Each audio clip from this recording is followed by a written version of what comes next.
If the last 2 years have taught us anything, it is that life is unpredictable. In the last 2 years, for example, I have changed my major like half a dozen times and finally landed on poli-sci and criminology, two things that I'm incredibly passionate about. I have also changed my professional and personal goals for after graduation so that I can be happy.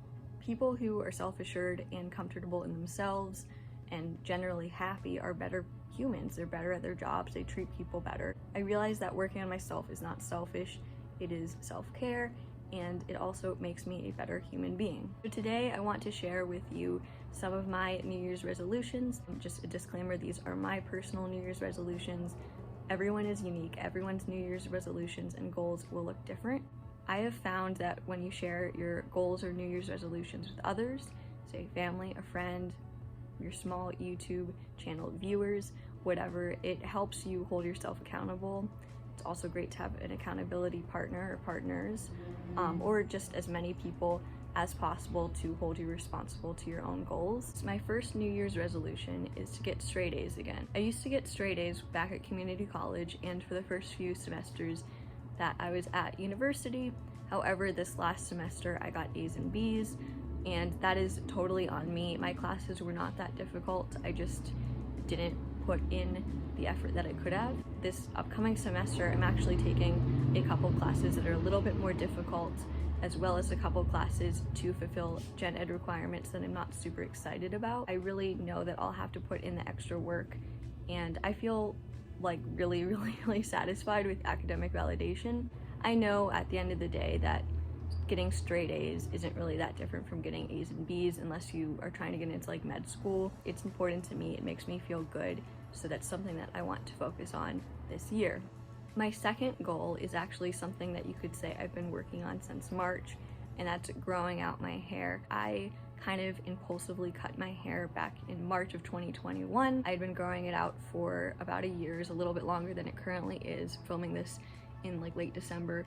I like shaved the side of my head or whatever by accident because I messed it up. I went to Sports Clips or some like shitty hair cutting place, and this is the result of like 9 months of growth.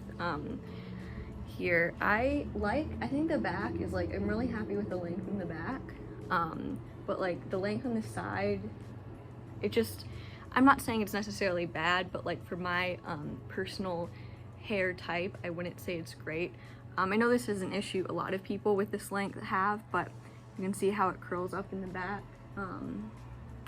Can't say I'm like a big fan of that. I don't think it's like bad or anything, it just isn't really my taste for myself. And then obviously like my hair kind of curls in on the side, and again, I don't hate this haircut, I just feel like because my hair curls in like this and curls up at the ends, it doesn't really suit me. And I also know for my face type, long-ish hair is better. I just think it's more flattering. I don't really have a set length I'm going for, I just want to feel more comfortable with it, and I want to have enough hair that I can get a haircut that I like better and I find more flattering. The second part of this New Year's resolution is to have healthier hair, and so you can see by my current little skunk stripe that I am naturally blonde, or you can tell by my blue eyes, lack of eyebrows or eyelashes, but yes, I am naturally blonde in case you couldn't tell. I usually dye my hair every 2 to 5 weeks depending on if I'm traveling, if I have any like holidays or birthdays or anything where my photo will be taken. Obviously this leads to it being damaged. My hair is naturally very frizzy, and so I use an anti-frizz thing for that, as well as 2 leave-in conditioners.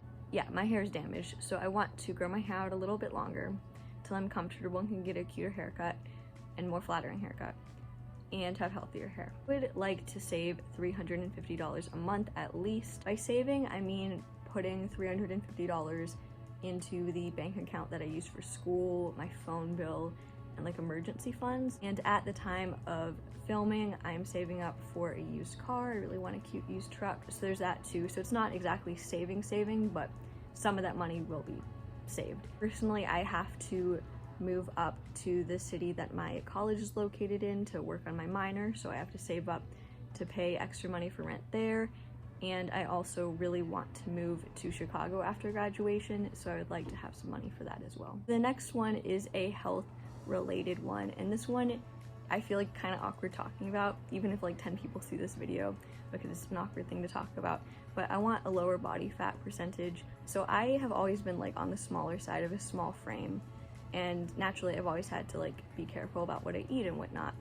And although like I'm not like fat by any means, like I feel like a lower body fat percentage would just look better on me. I just would feel more comfortable at a lower body fat percentage. I feel like there's better muscle definition, not that I have a lot of muscle, but I just feel like that would look better for my body type, which is naturally very small. The last one is pretty simple, but is also easier said than done, and is also something that I would recommend if you can, you should do as well.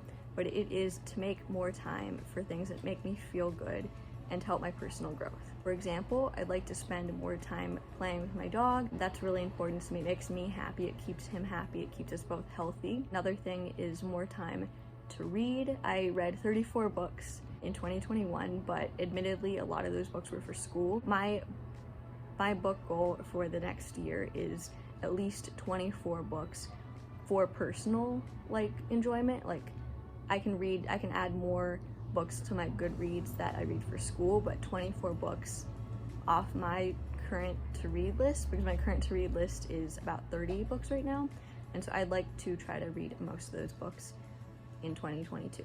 Your New Year's resolutions should be about you and you becoming your ideal self and doing what makes you happy, not fitting into some box that other people want you to fit into. Your New Year's resolutions should not be about what other people expect of you, but what you expect of yourself. Thank you for watching, and I'll see you in the next one.